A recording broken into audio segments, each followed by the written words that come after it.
lot going on, including it is day number 7. Scratch another tally on the wall. Day 7. 7. And the Canes don't have a GM. It was a week ago, right about now, we were doing, whoa, first reaction, Don Waddell resigns. Asking if it was a news dump going into a long weekend. A week later, Canes are still looking for their next GM.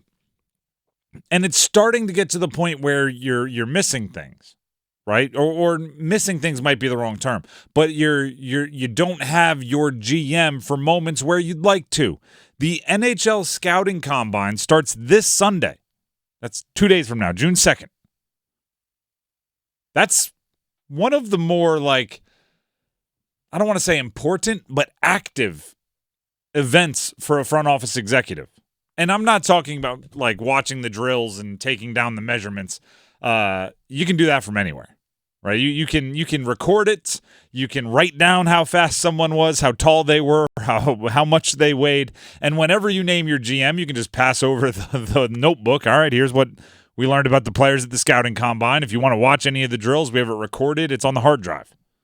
It's in the cloud. But it's the other stuff.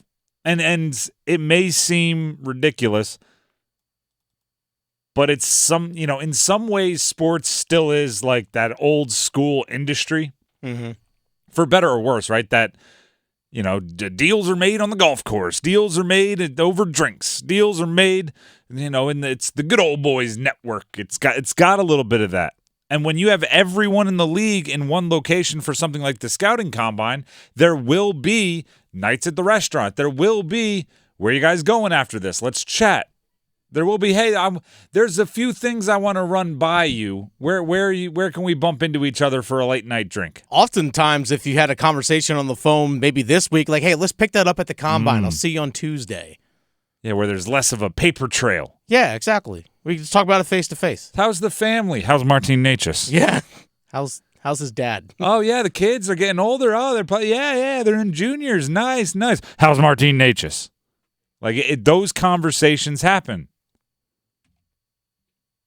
And it's also this. It's also who you let know information and who you don't.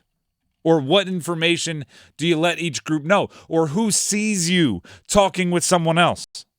I'll tell you right now, if whoever is representing the Carolina Hurricanes, if they had a GM, it would be that person. But if they were talking for a long time with somebody wearing a dry fit polo with the Bruins logo on their left chest, and they're just at the bar, and it's what are they talking about in the corner this whole time? Somebody's going to start going, do they want Ullmark that bad? Are they making it happen over there?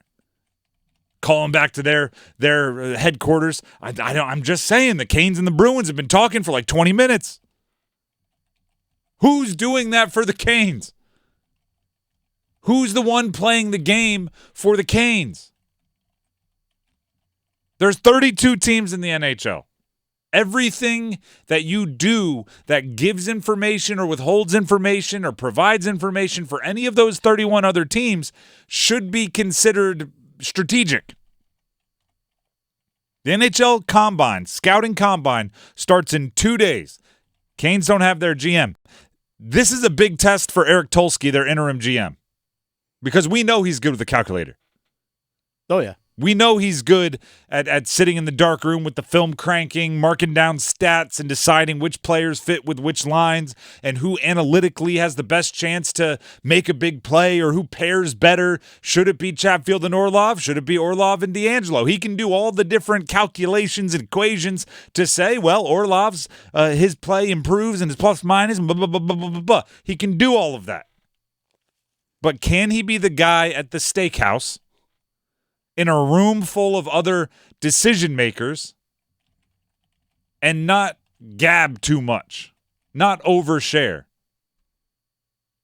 right? Not have the one extra, by the way, and then you know, we all have that, right? You're saying the thing, it's coming out of your mouth, and you're going, no, right? Don't say that, and then it's already out there in the ether, and everybody heard it. Can you avoid that? Because we've talked about it. That's one of Don Waddell's strengths. One of Don Waddell's strengths is he comes across as open and honest, but at the same time, it seems like there's a purpose, right? And there are quite a few balls in the air for the Canes this year, this offseason. A lot. Like, it's not just, do you want to trade or not trade Martin Necas? It's not just that. There's a bunch of other free agency decisions, and even within those decisions, there's more decisions. Do you want to trade Martin Necas or not? And if the answer is yes, how can you get the most for him? How can you get the perfect haul in return? Pierre LeBrun on TSN had this to say about the latest on Martin Necas. As you may remember, he was actually the centerpiece. It got leaked that when Carolina was talking to Vancouver about a potential Elias Pettersson trade, Necas was part of it from the Carolina side, among other pieces. But, of course, I don't think that trade ever came close to happening. I think it was always from the Vancouver end about trying to convince Pettersson to sign. But, yes, my understanding from talking to teams around the league the last few days, at least half of the teams in the National Hockey League have checked in with Carolina over the past 7 to 10 days on Martin Necas because of everything we just talked about. And that makes sense. Now, how many of those teams want to double back and get serious, we'll see. Dennis, I was listening. You were listening. Let's just clarify. He said at least half. At least half have already called about him. This is high-level management stuff. Mm-hmm. You've 16, at least 16 teams have called about Martin Necas.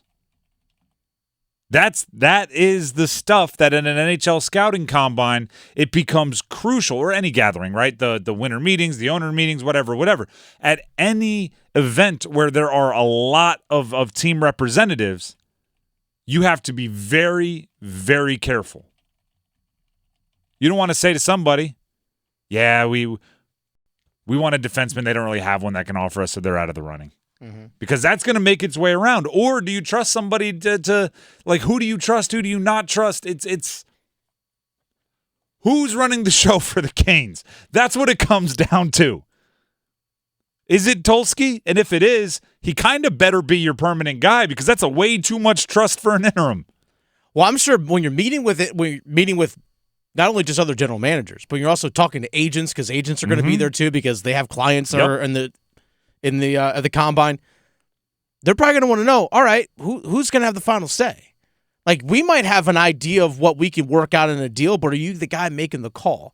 Like, the Carolina Hurricanes got to know that, because, like you said, this stuff matters. Remember when Bryce Young, the trade for that happened?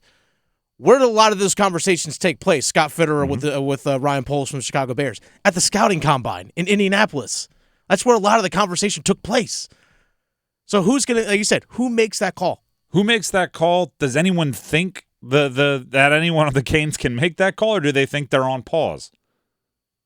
Is it even worth chatting with the Canes contingent at the Scouting Combine?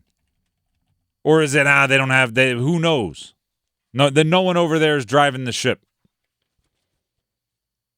We are on day 7 without a GM for the Carolina Hurricanes. Day 7. They make it to Monday. What is that, day 10? 7. We'll see if it lasts through the weekend. How about that?